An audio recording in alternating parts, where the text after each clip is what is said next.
Hello and welcome to Byju's IAS. Let's get started and look into the first article. The first article is speaking about political neutrality of the civil servants. When India attained independence after 1947 from the British, what we also took as a legacy from the British colonial empire was the civil service with respect to India. One of the major obligations of the civil service was to maintain non-political character, neutrality, impartiality, and committed to the faithful implementation of all the government policies within the contours of the constitution.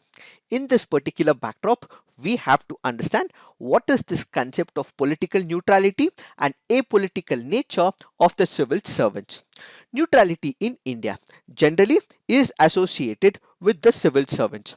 What does neutrality basically mean? Irrespective of which political party forms the government at the central level or at the state level, the civil servants who are appointed, who are selected on the basis of merit, will have to work for all the governments irrespective of their political ideology, irrespective of their political biasness. They have to represent, they have to work for the government of India and the government of the respective states. So what is political neutrality here? Political neutrality refers to all those civil servants who have to execute the duties in accordance with laws and regulations without any prejudice against or preferential treatment towards a specific political party or with respect to a particular government. So they should execute all the political decisions irrespective of the political philosophy and the programs of the party in power.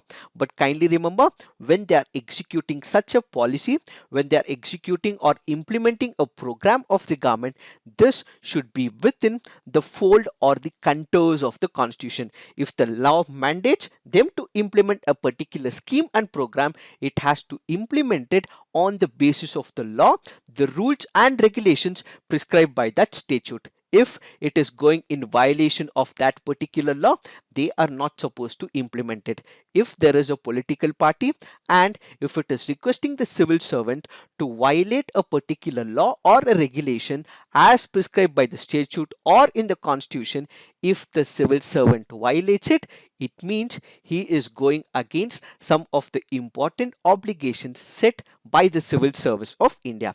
What are we focusing under this article? Ideally, irrespective of which party comes into picture, irrespective of which government is present in the center or in the respective states, the civil servants will have to implement all these programs. But when we look into the number of statistics of late, what we actually witness is increasing number of civil servants who are entering the fold of politics by taking the voluntary retirement, or they're grabbing an opportunity by participating in a private firm, or after serving for the government of India or for the respective states for long number of years, they are entering the fold of politics. So our question for the day is it illegal? Is it ethical? And what we are going to discuss is about the ethical picture as well as the legal picture as well. When we look into the legal picture, we have the All India Service Conduct Rules of 1968. It clearly mandates that when a particular person is working for the government, that is, it can be the central government or it can be the respective state governments as well.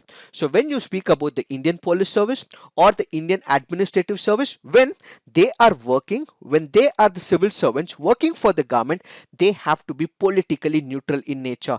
But the minute they have decided that they have to take up a voluntary retirement, or they have served the full scale and they have finished the retirement period as well, they can actually opt for the politics. So the All India Service Rules currently mandates that only when a person is working for the government, he has to be politically neutral. But the minute he decides that he quits his job, he can immediately join the politics. So that is the legal aspect. Then we also have the Constitution of India, which does not bar this particular person, or the Representation of the People's Act, which does not bar this particular person from engaging in politics after the voluntary retirement or when it comes to the full scale of retirement at the end of his serving term.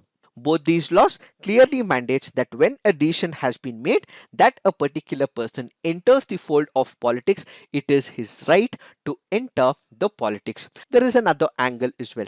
Whenever you ask a civil service aspirant why he is entering the domain of civil services, or the person who's cleared this particular exam will always say the major objective is serving the people of India, bringing impact at the grassroots level and to reduce the poverty in India as well. So civil service is one of the domains which help us evolve and come up and empower people of the country as well. Another option apart from the civil service is what is called as the politics. So if this particular person is not doing anything illegal, when the laws do not actually bar him from contesting the elections, what is wrong in this particular person joining politics immediately after voluntary retirement or after his full scale retirement? We also know for the fact that Janani Janma Bhumischa is Swarghadapi Gariyasi. So what does it mean? It means serving the motherland is greatest than any of the heavens. So what is wrong in this particular person, whether he opts for the civil service or he takes up the route of politics to serve the people of India and the very motherland? So these are one set of arguments which says that since it is legal, since the laws do not bar him from entering politics, it is fair for him to enter the fold of politics and serve the people of this country as well as the motherland. But now we also have to look at the ethical perspective as well. What is that ethical perspective? Let's say, for example, there is a civil servant. He immediately joins politics after retirement, so his whole work as a public servant will be immediately questioned. Why? That is because the civil servant might be favoring the policies of a particular party. Ideally, he has to follow the rules and regulations, he has to contain himself within the contours of the Constitution of India, but he crosses his own obligation. He starts serving only a political party which is in favor of his own political ideology. So working as a public servant will be questioned if this particular person joins a political party immediately after retirement, or he takes a voluntary retirement and joins one of the political parties. The second ethical argument is in terms of the subordinate relationship. What do we mean by it? Let's say, for example, there is a particular person who is highest in the hierarchy. Let's say a group A officer, then we have the group B officers, then we have group C and the group D officers. All these group C and D officers obviously look up to the group A officers. Why? Because he is at the highest level of the hierarchy. So the group C and the group D officers usually look up to the group A officers. But what exactly happens? Most of these officers from group C and D also receive orders from the group A officers. If they feel that group A officer is biased in favor of a political party and not working in favor of rules and regulations, they will also violate the rules and regulations to push their own agenda, and ultimately it is the programs and schemes which is bound to suffer. So ideally, if the hierarchy person, that is the group A officer, is working in line with the rules and regulations, it will be followed by the group B and the group C and D officers. But when we have partition politics taking place, agenda set politics, because the bureaucrats represent one of the political parties, the same might also be followed by the subordinates in that particular organization. So ultimately, it is the people of India who are bound to suffer. Ultimately, it is the people of that particular region who are bound to suffer.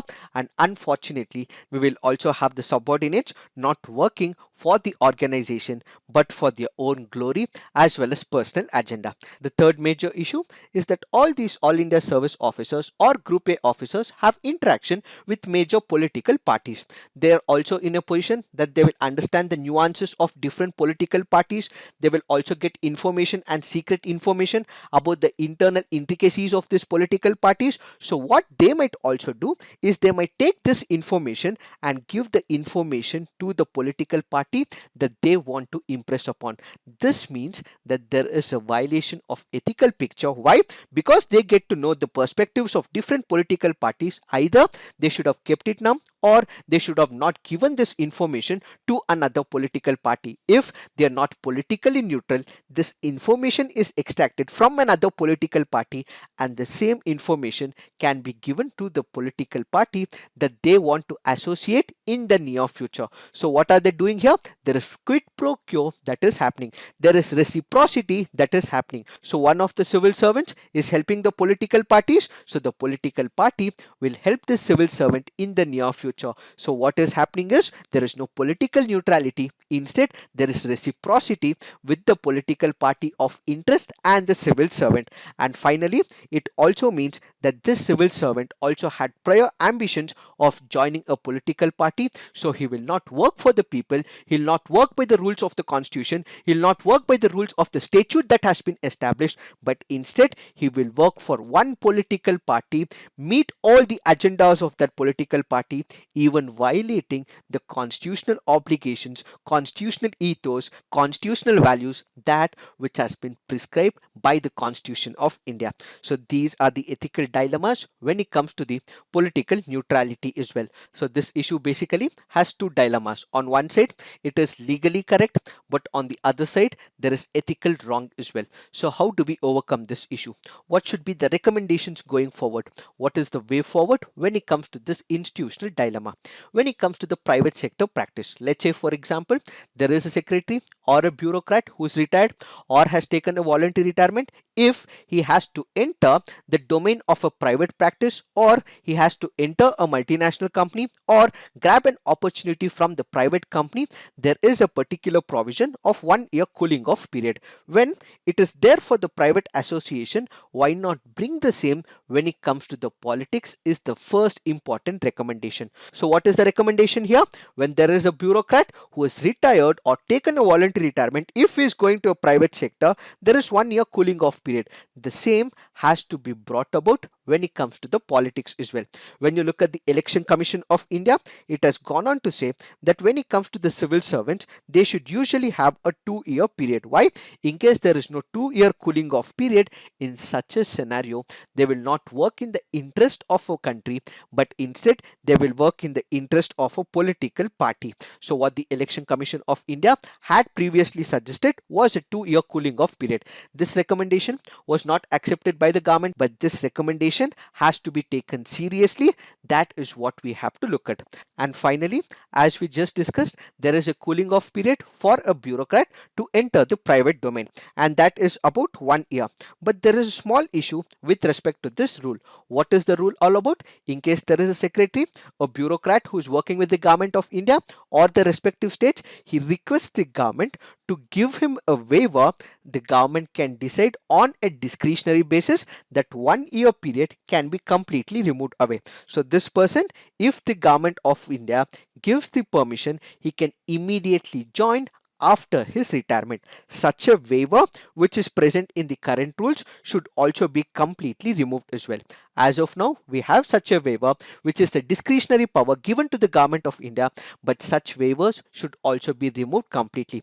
One such example was in reference to Foreign Minister S. Jaishankar. He is now the Foreign Minister, but earlier, immediately after the retirement as a Foreign Secretary, he wanted to join Tata Group as well. He was also given waiver by the government of India. So such waivers should not be present going forward in the near future. So ideally, what we require is civil servants should be politically neutral, for which what we require is a 2 year waiving off period for all those who are taking voluntary retirement, or for the ones who have served the government of India or the respective states for their full term but are intending to enter the fold of politics. So what are we doing here? We are balancing the ethical side on one side, and we are also bringing a legal vacuum issue, and we are coming up with a new legislation such that they do not work for a political party. Instead, they work within the contours of the constitution and the laws and the rules. It is this that we have to understand in reference to this article. Now let's look into the next article. This article says vaccine optimism and the scientific uncertainty link. India is called the pharmacy to the world. Why? Because we have a very strong domestic vaccine industry. We export drugs and medicines to the major countries of the world at a very healthy price as well.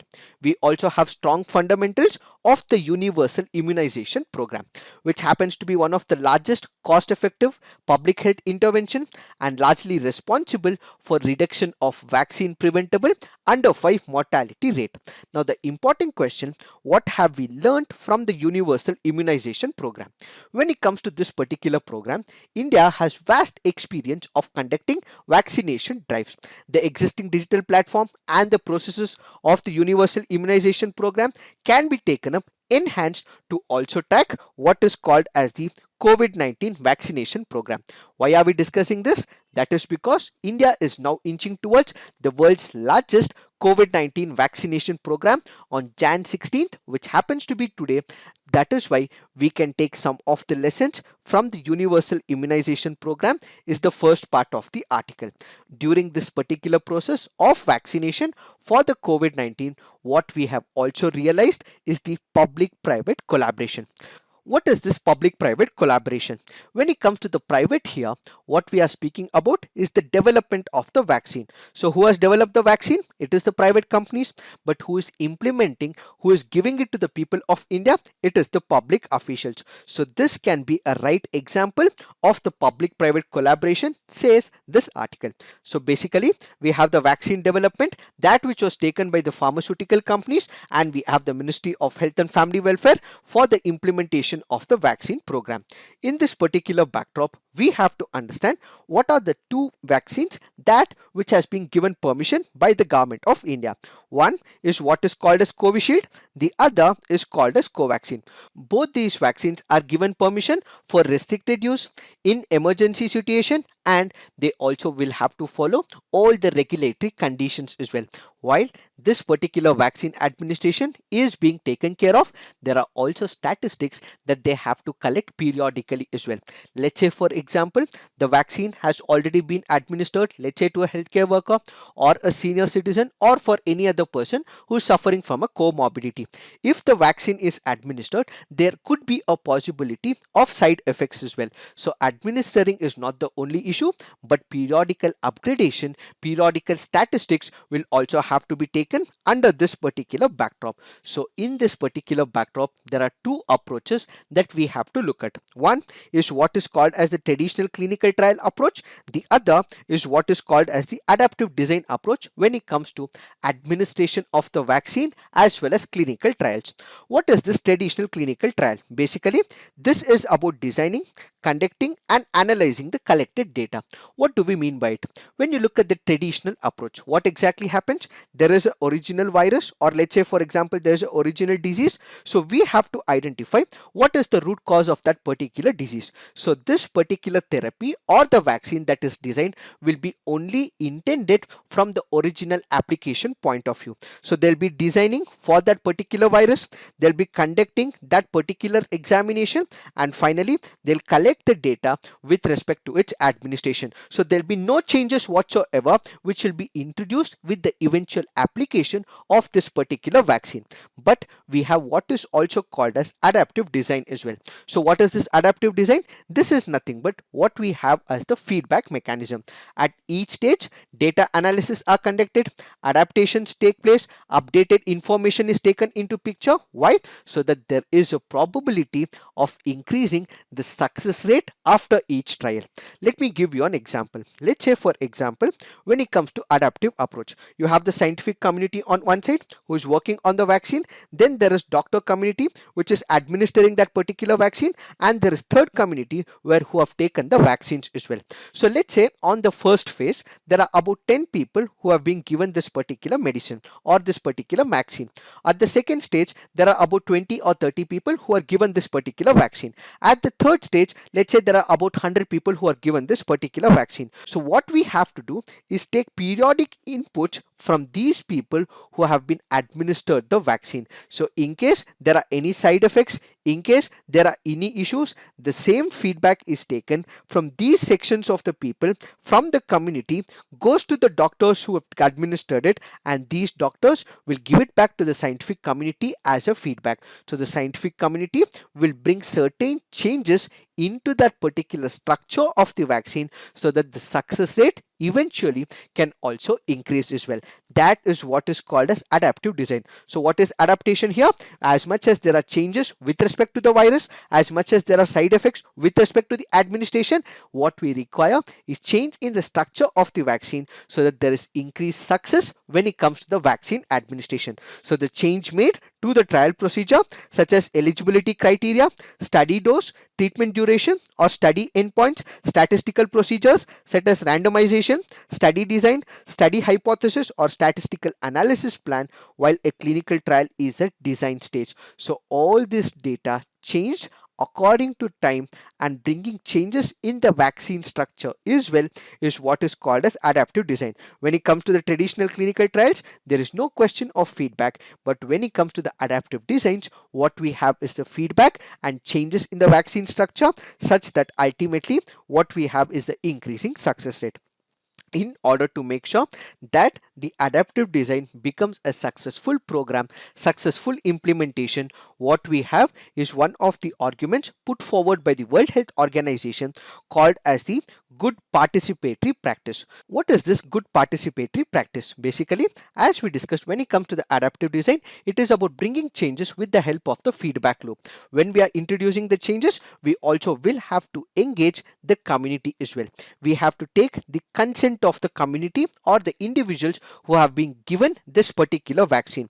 There are social risks associated with it, there are stigmas that are associated with it. Such information will have to be given to the community that is engaging with the vaccine administration, and at the same time we also have to keep track of all the community priorities and concerns raised during this administration process, and make sure that this feedback is taken and all these issues are addressed eventually over a period of time. So going forward, what we have to understand is that whenever such an adaptive vaccination program is being administered, when clinical trials are being conducted continuously, feedback loop is taken into picture, we have to implement what is called as the good participatory practice as enshrined by the World Health Organization.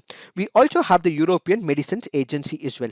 It goes on to say that whenever we are applying this adaptive design, it can be only used at the early phases of the drug development, but in the later use, that is in phase 2 or the confirmatory phase, such will require what is called as the cautionary approach. So whenever the adaptive policy of taking feedback is taken into picture, it has to be at the first level or maximum at the second level.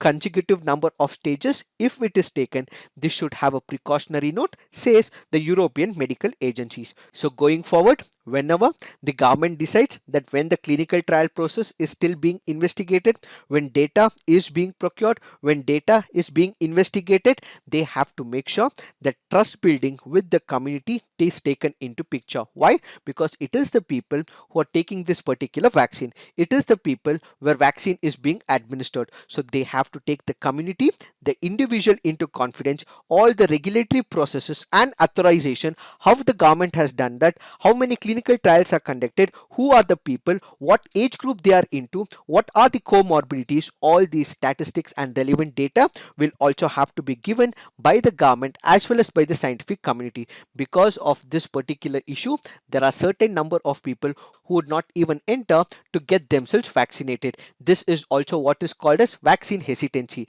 So only when the government sets up a regulatory process, transparency and authorization levels and gives it to the community and information to the people of India is when there will be no vaccine hesitancy, is what this article all about. Now let's look into the next article. This article says trade with China shrank in 2020, deficit at 5-year low. What is the context? India's trade with China declined last year to the lowest level since 2017, with the trade deficit narrowing to a 5-year low as the country imported far fewer goods from its northern neighbor, which happens to be China. In this particular backdrop, we have to identify what are the contributions of the central government in order to increase the exports and reduce the imports from China. When it comes to imports, the government of India has taken steps such that they have framed technical regulations and quality norms for several products to cut the dependence from China when it comes to imports. And at the same time, it has also imposed anti-dumping duties as well on several goods which are being dumped in the domestic market at far below prices than which is present in China. So what we have is this anti-dumping duties which has been taken up by the government of India to protect, safeguard the domestic players from cheap imports from China. These are the ones when it comes to import. And when it comes to exports, what we also have is that the center has been taking continuous steps to bridge the trade deficit by lowering all the trade barriers for the Indian exports. Some of the issues which the exporters had voiced, all these issues have also been addressed by the central government as well. So on one side, it has made sure that imports are kind of tricky for China, and at the same time, all the issues with respect to exports have been addressed by the government of India. But what we have to wait and watch, is it because of COVID-19, or this is because of the government's initiative or the policies of the government in reference to Atmanirbhar? Because during 2020, what we had was the suppressed demand. Why suppressed demand? Because people were not buying enough because of the COVID-19. There was not much activity, so there might be a provision that the imports might have been reduced and the exports have also increased. That is because China was also importing a lot of iron ore because it wanted to upscale its developmental activities and manufacturing sector. So we have to wait and watch. Is it an exception only for the year 2020, or it is going to be a new normal between India as well as China? It is this that we have to understand in reference to this article. Now let's look into the next article. This article says Army inks 20 million deal with IdeaForge for the unmanned air vehicle. Kindly remember, this is very important when it comes to your preliminary examination. What are we speaking about? We are speaking about Switch UAV. This is an indigenous system used in the surveillance operations. Kindly remember, this is not procured from any other country like United States of America or from Israel, but this is indigenously manufactured in India. Some of the important features of UAV includes this happens to weigh around 6.5 kg and is capable of vertical takeoff, conventional flight with an endurance of about 2 hours. It has a maximum operating altitude of 1000 meters and has a wind resistance up to 10.8 knots or 20 km per hour. What is the significance of this unmanned air vehicle? Basically, this can be employed at high altitudes. Let's say, for example, in Ladakh region where India has issues with China. So this can be used in surveillance and in all the harsh environments for day and night surveillance by the infantry soldiers as well as by special forces. That is why this has also been procured by the Indian Army. This is what we have to understand in reference to this article. Now let's look into the next article. This article here is speaking about what is called as the love jihad law, which has been explained yesterday by Sarmacha. We also have a detailed analysis of that particular video, so kindly look into our yesterday's video of explained when it comes to love jihad. But what are we going to discuss under this article? There are three important quotations that we have to look at. Kindly go through these quotations. One, which was said by Dr. B.R. Ambedkar sir. Then we have Sardar Vallabhbhai Patel ji, who had given one of the statements when it comes to the Advisory Committee on Minorities in the Constituent Assembly. And we also have a statement made by Dr. Shyam Prasad Mukherjee ji, December 17th, 1946. All these three statements can be used in your essay or when you're writing an answer with respect to the minorities. Kindly go through these statements and also remember and use it when it comes to the answer writing. Another important question from your preliminary examination point of view was Sardar Vallabhbhai Patel was the chairman of Advisory Committee on Minorities. We also have to look at other major committees as well. We have the Union Powers Committee, which was headed by Jawaharlal Nehru, Union Constitution Committee headed by Jawaharlal Nehru, Provincial Constitution Committee, which was headed by Sardar Patel, Drafting Committee headed by Dr. B.R. Ambedkar, Rules of Procedure Committee headed by Dr. Rajendra Prasad, and Steering Committee headed by Rajendra Prasad, and States Committee, Committee for Negotiating with States, was headed by Jawaharlal Nehru. Kindly remember, this can be very important from your preliminary examination point of view. Now let's look into the next article. This article here is important from your preliminary examination point of view. It makes a mention of Sulawesi Island. Where is the Sulawesi Island? It is present in Indonesia. Kindly remember, this can be a prospective question when it comes to your preliminary examination. So remember that Sulawesi Island is part of Indonesia. Why have we discussed this? That is because a major earthquake had struck at a magnitude of 6.2 when it comes to this particular island, triggering panic among the residents in this region. Now let's look into the mains practice question. A civil servant is supposed to be apolitical and unbiased. Will this principle be violated if a civil servant joins politics or takes a private job on offer by taking voluntary retirement or after serving the government for decades? Critically evaluate. Vaccine confidence encompasses trust in effectiveness and safety of the vaccine as much as in the system that delivers. Elaborate. So please write all your answers in the comment section, peer review, and also come up with constructive criticism when it comes to all these answers. This is it for today. Thank you for watching. All the best.